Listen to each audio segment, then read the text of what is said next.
the network for the AV industry. What are you listening to? This This is AV. This is AVNation. This is AVNation. Welcome to ResiWeek. This is your weekly wrap-up of all the latest news and stories for the residential AV industry. I'm your host, Matt D. Scott for AVNation.tv. Today, I am pleased to be joined by Paul Williams, the VP of Solutions for Control 4. Paul, how are you this morning? Great, doing well, thanks. Is it this morning where you are? Yeah, Almost. it's almost. Close. All right. We've also got Richard Fregosa, the principal and founder of Fregosa Design.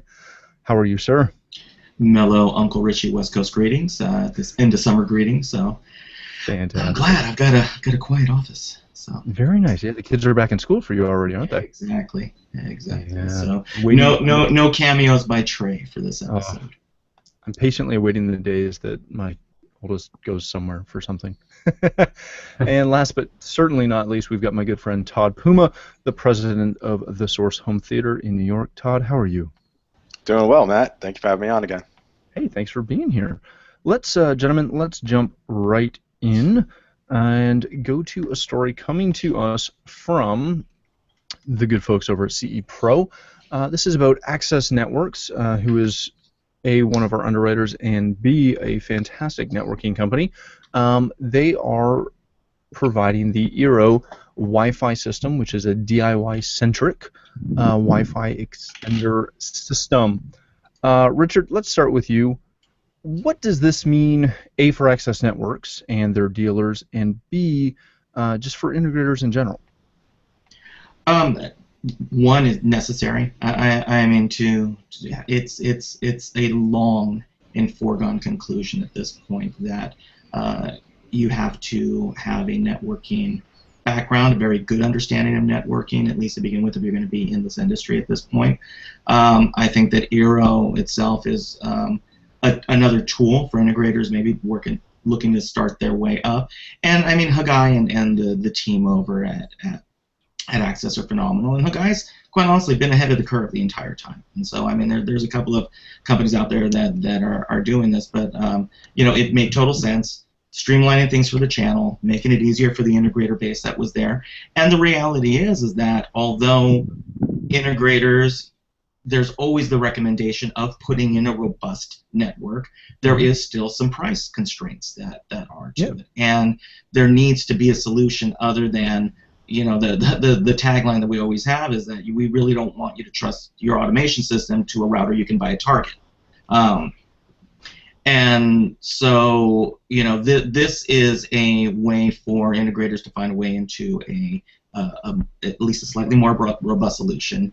Eero takes the mesh approach to networking. It helps deal with a whole lot of the problems that are occurring. And really, this is just the technology that companies like Ruckus started out with in terms of their beam path technology and being able to deal with this at the beginning, but there was and is a price point of entry for that, and from the configuration side and needing a network professional and ...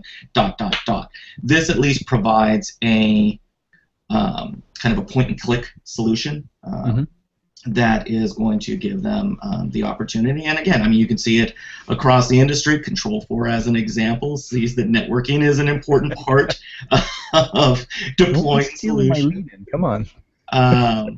And so I thought it was a no-brainer. It was smart, and again, it was just a guy being a little bit ahead of the curve. And I think it's going to be a great tool for integrators. I mean, I haven't had a chance to get my hands on Eero yet, but we've had a chance to see what they're offering, and I'm looking forward to getting my hands on it. Todd, as obviously networks are the foundation and whatnot.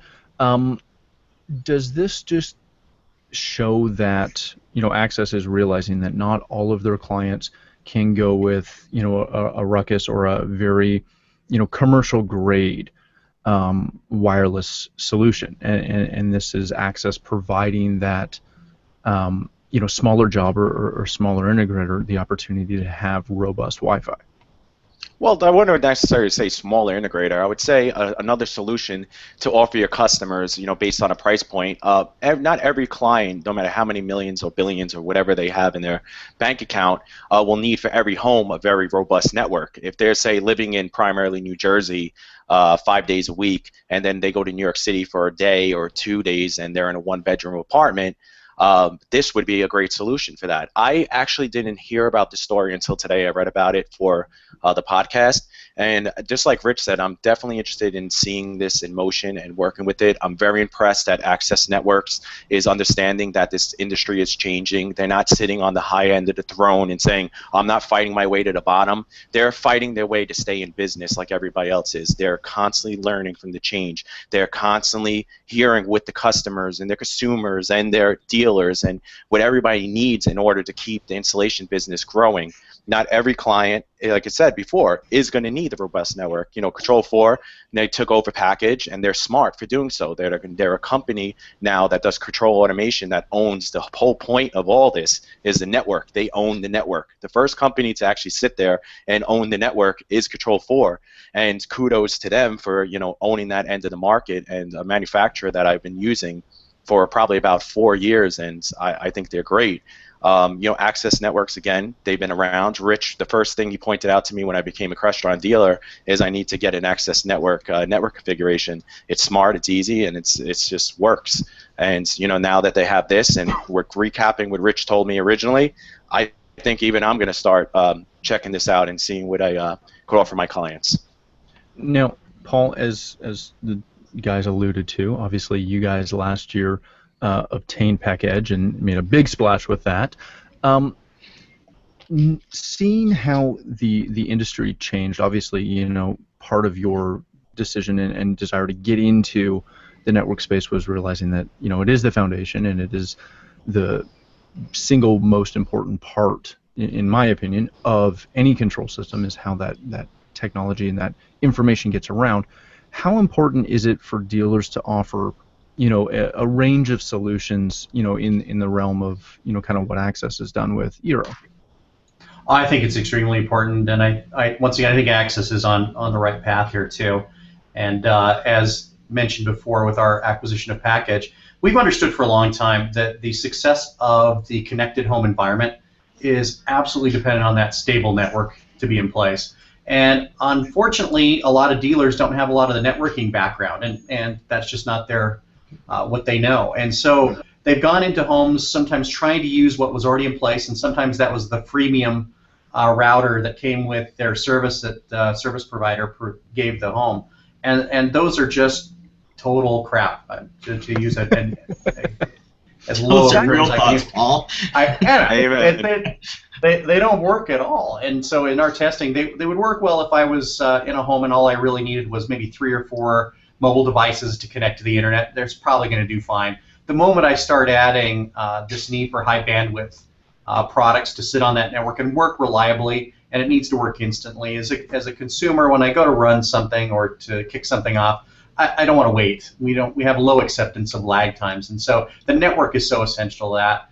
And we saw that early on and continue to try to build that. PackEdge is just our next iteration of that, to own this end-to-end solution. But I do believe that it's very important for dealers to have different tools in their tool bag, so to speak, of different range pricing of products that are reliable and that can get in at different price points to serve that consumer. So, one of the things Todd mentioned, in a small one-room apartment or a flat, you don't need to go all completely out. You need something that's going to be reliable and work nicely. I think Access has done a great job with this product. Just looking at the shots, the industrial design looks really nice. It's something you wouldn't mind putting out in the open and have it be there, rather than some of the industrial-looking things that we've seen come out of the market. So, very, very good. All right, moving on to an article we got from Strategy and our good friend Ted Green.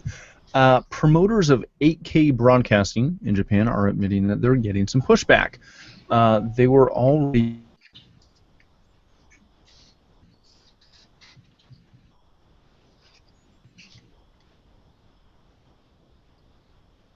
games in 8K. This is, TVs are always, for better or worse, they're always kind of the big hot button topic that everybody loves to talk about, especially now that we've gotten into very quickly advancing resolution scales. Todd, as really the main integrator on the show today, were you excited about 8K? No, absolutely not. Did you start sending emails to all your clients saying, "Hey, this is coming, Tokyo 2020. We're gonna have 8K coverage of somebody throwing a javelin"? I try to avoid TV talk as much as possible for my clients, so that's not something that I would be sending over to them to upsell, more hardware with. Televisions, 4K. Look at where we went from 2.0 to 2.2 chipset, which basically caused the whole industry for a loop, because now you can't just upgrade your product. You have to upgrade that 2.0 TV. You got to upgrade the hardware. You got to upgrade the whole chain of wiring, whatever it may be. It became a headache. So let's get 4K right. Let's stabilize that. Let's broadcast 4K. Let's get devices that broadcast 4K, and let's build, a system that we could rely on versus just constantly keep on jumping ahead. It's just a tool to sell. I want to sell. I want to sell. We need to make more money. But why don't we stabilize something, keep it consistent, and then offer that and keep our customers really happy versus constantly jumping them around where they're confused to even spend money. So we're actually stopping our customers from investing into us, or we have to build a better strategy to sell our customers and inform them with all this new technology that's not stable out there. It's just too many questions, and you know what? I won't even go near this at all with the customers. I'll pretend it didn't even happen today. That's fantastic. It's something that I've said for years, since 2K and 4K talk has started, is I would be happy just to get a full, low compression 1080p signal.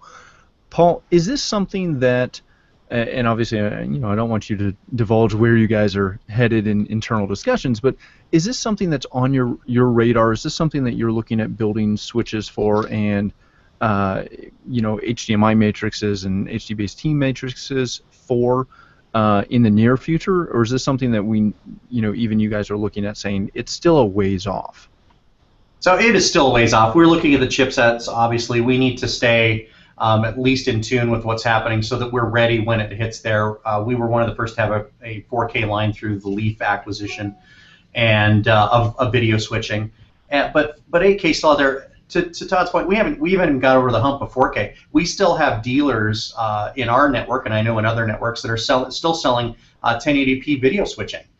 So we're not anywhere near hitting the constant or the hitting the saturation point on 4K yet, let alone talking about that next 8K generation that's beyond there. And I agree with Todd. Let's get this thing some dwell time. Let's get things figured out. Once again, the homes today that we're seeing are a combination of televisions. You have some 1080p's in there. People are purchasing 4Ks as either they need more or larger size, or that they have some of their old TVs go out. But they're not. We don't see people wholesale going out there and saying, "Well, I'm dumping all my 1080p and moving to 4K." It's not working that way. Once again, Todd also brought this up. It's really the television manufacturers looking for ways to sell more televisions. And so it was 3D, then it was curved televisions, then it's 4K, and 8K is just that next thing that you're looking to sell a television with. We need it to kind of stabilize a little bit here, but we'll stay in tune. We'll look at that. We base it on what the market needs. If we start hearing loud cries from people going, "You got to have 8K, you got to have 8K," we'll be there because we'll been on top of the technology. So. Of course, very good. Richard, is this something where do you expect whenever 8K becomes a reality? Is this something that you expect to see widespread adoption, or will this follow the same 4K, slow adoption, the replacement adoption that for the most part 4K has? Well, we've always looked to NHK as really the inventor of this process. You go back to the original 1080p and the high def that came out, and seeing the gosh darn aquarium video forever at CES, and God knows what year. But there's also one thing to consider that we didn't really talk about is that, this conversation is from the consumer viewpoint, but you also have to remember there's broadcasters, and it's content generation, and so you have the television stations and the networks who have invested a significant amount of money just into the jump to HD. Then when they said, "Oh, by the way, we're going to 4K," every newscast, every show that you're shooting, you have to swap out all your cameras for that point. So you also have to be able to generate it. So unless, think about coming back to the NFL and saying, yeah, I know you just bought these 4K cameras, but go buy those 8K cameras now too. You have that, you have the broadcasters, you have you have the services, the DirecTV and Comcast and Time Warner, and all of these have to augment their backbone. And on top of it, you've got bandwidth to deal with. So you're not talking 8 times the amount of pipe that you have to be able to get that signal to that 8K set in the first place. And so, we're kind of sitting here going, wow, it's 8K and it'll show this, but nobody wants to watch, it's like the early days of HD. Nobody wants to watch the only 8K channel with that same clip running hour after hour after hour. And so it's going to be that continual chicken and egg. There's no way to stop the progress. At the same time, the reality is I don't really care about the TV anymore, because what's happening is that we're looking more at the 100 million handheld devices that people are purchasing. People aren't buying a TV every other year or doing a 6-month upgrade plan through their TV provider. And more, we're going to see that trend start to shift over. So HK will always be there in terms of pushing the technology and what it can do. But I think we'll see more of it come across the technology in the computer sector, where you would see a laptop that has 8K of resolution that's affordable much more quickly before you see a TV come down the line. Well, and I think you raised the most important part that always gets lost in the TV conversation is it really comes down to the ability to get content. And sure, we'll be able to get it over the net and everything else, but you have to look at the telcos and how badly equipped they currently are for 4K, let alone 2K, and in a lot of locations or flyover country for even HD, they just don't have the copper or the fiber in the ground. And yeah, we can film it, yeah, we can produce it, yeah, your local TV station can spend X number of millions of dollars to get not only the cameras but the switching and all the stuff that goes into the studio to get you that nightly broadcast in 8K. But can they actually get it out to you? Because I don't think they can. Well, let's not forget the studios. They have to remaster everything. That's what I'm saying. Again, and again, live broadcast is a little bit easier. You've got the camera that comes in, but you're going back to all the major movie studios who again are responsible for copy protection, and the closer you get to a true bit-for-bit copy of what a film was sold on, the screams for copy protection from the studios will continue to increase. And so there's a whole lot of things that fight against it, and the reality is that the technology is great, but we are more and more hamstrung by technology that is controlled by attorneys, not by engineers. Yeah, very much. That's a problem right there alone. Very much so. Well, moving to one of those small screens, as I can get my share going, over on Residential Systems, they are posted this article about the one Firefly UI University. This is Ron Callis, I believe I'm saying that correctly. That's correct. Yep. It is his marketing agency, and if you haven't met or connected with Ron, definitely do it. He's a great guy. I've met him a couple of times, and we've chatted quite a bit. He has produced and just launched this new UI University, which includes Control4, and it is a collection of 4K ready video products that you can use to essentially help sell and explain to your clients how different technologies work in your home. Paul, obviously Control4 is one of their main partners in this. Can you, A, potentially give us a little bit of insight on how this came about, and B, just talk about the benefits of this for dealers and integrators? Yeah, so Ron's a good guy, been working different angles for a long time, been in the industry for a while, and he came up with this idea, and it's really cool, kind of a great idea. He was looking at some of the things that consumers struggle with and homeowners. And so our dealers, and I'll put them into a generality, do a great job. In fact, they're fantastic of getting things to work correctly. They're jack of all trades. They make it work. But a lot of times they leave the homeowner with the remote control. They handle the remote control. They go, all right, see ya. Hope it all works out for you. And they take off. And then they have some phone calls back and forth. and the homeowner's going, hey, well, how does this stuff all work, and what are the advantages, and what are some of the things I can do? And so they come up with these video training solutions here. It allows the dealer to be able to brand themselves as part of that video, which is actually a really cool concept. Mm-hmm. And the dealer really gets this great impression they can leave for their consumer, going, hey, here's how the thing runs. Here's what you need to know. And I think it's filling a gap in what our dealers, their skill sets and what they're able to do. And the training, I think, is one of those things for consumers. Not only that, but even the ones that do a great job. I've told you while you were in your house, and I've done so much to it, you're completely overwhelmed in that first hour and a half that I'm talking to you, that by the time I leave, you've remembered about 10 minutes of our whole hour and a half discussion. And so this is a way for you to be able to go back without having to necessarily call the dealer every time you have a question about how to operate the system. So I think it's a great solution. Yeah, it from reading about it, and I saw some of the lead up to it coming, and it looked fantastic. Todd, is this something that you see as a great benefit to essentially the end users? Because yeah, it's great for the dealers because they're able to use them, but it really should help explain what it is we do and how certain systems work and the options available to your clientele. Is this something that you see your clients taking advantage of? I really, it's not about what clients or all clients. I think it's just some clients, right? Because some clients you don't want to give too much information for, because the more information they get, the more questions they got, and then they also feel maybe that you necessarily didn't give them everything they needed. Now, with that being said, I believe that it should be done at the interim of this job, starting off educating the customers, building expectations from the start, and just kind of getting all the questions out of the way from the beginning. Then you have the middle of the process. At the end of the process, it's kind of just picking up a remote, and it should be so simple to use and so intuitive based on the way that it's designed and implemented, like by Rich. He builds this out that a 2-year-old could literally use it, and it should be that simplistic. And the customer asking you questions is good, because the education and the relationship that you're building during the 2-week shakeout period, as Rich would say, it's definitely a good relationship builder. If you did your job right at the beginning, the customer is going to be very satisfied, and they're going to understand the expectations that you set from the beginning.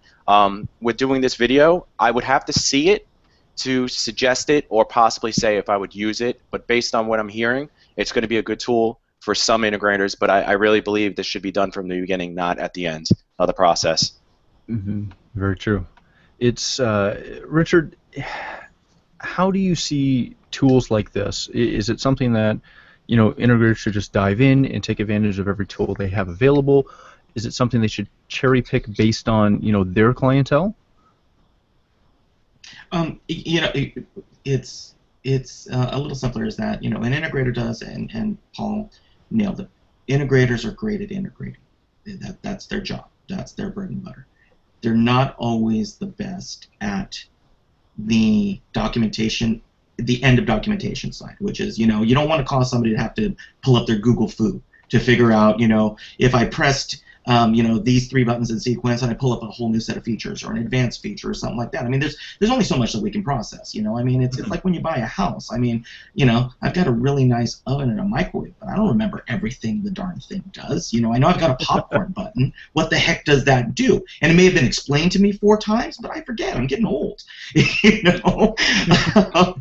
And so what I like about the concept is that it provides a service of replicatable tasks that you should normally be doing during the checkout period. And again, Todd and I, we work primarily in bespoke systems, so there's a different nature to that.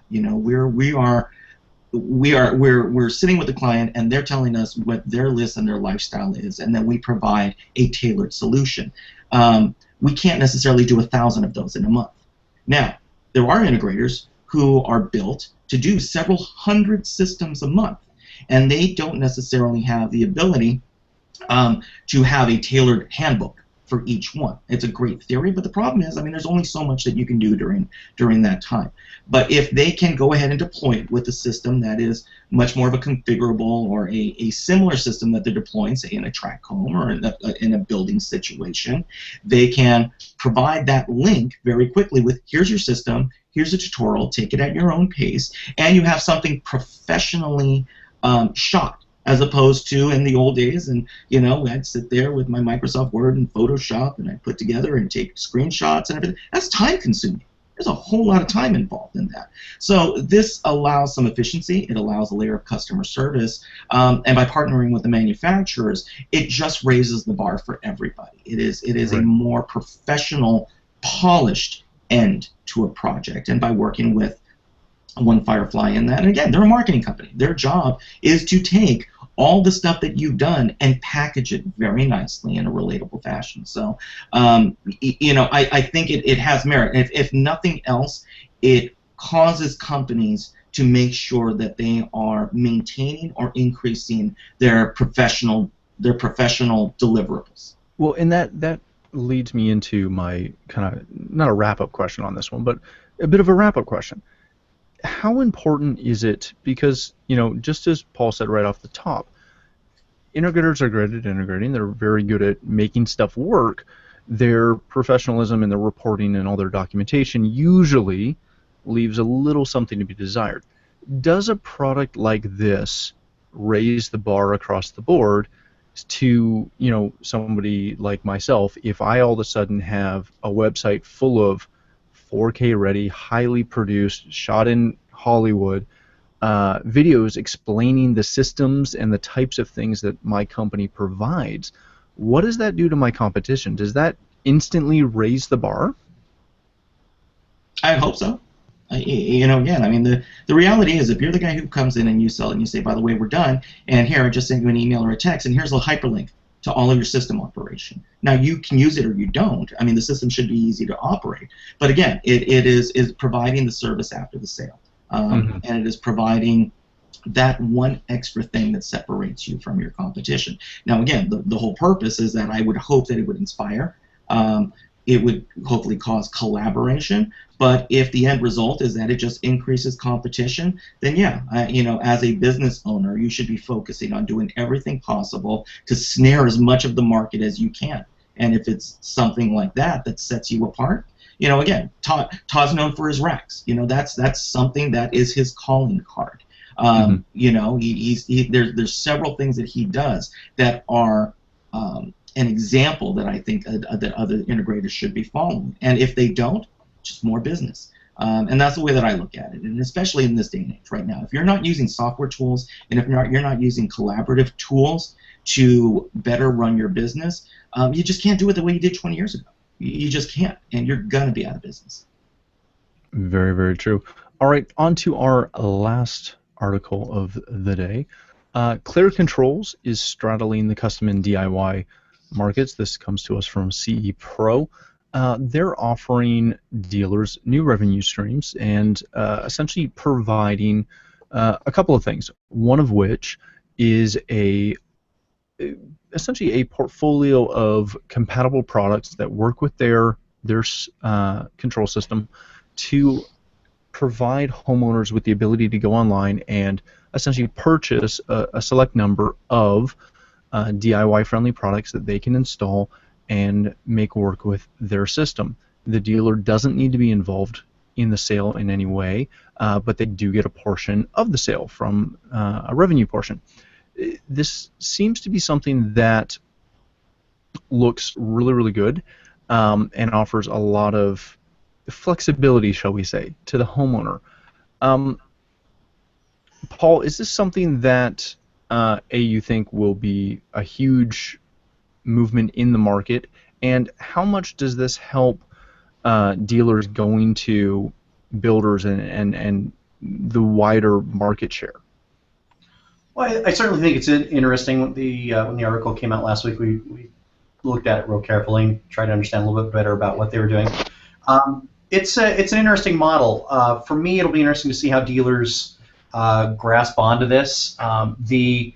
The downside, and this is one of the things that you don't glean from the article, but one of the things that would be interesting to know, maybe one of the other panelists know this as well, Todd or Richard, is that if the homeowner's purchasing this product through their website, the dealer is getting a small portion of that sale, it said. But if that homeowner ultimately has problems either installing the product or with its operation after, Who's handling the service on that?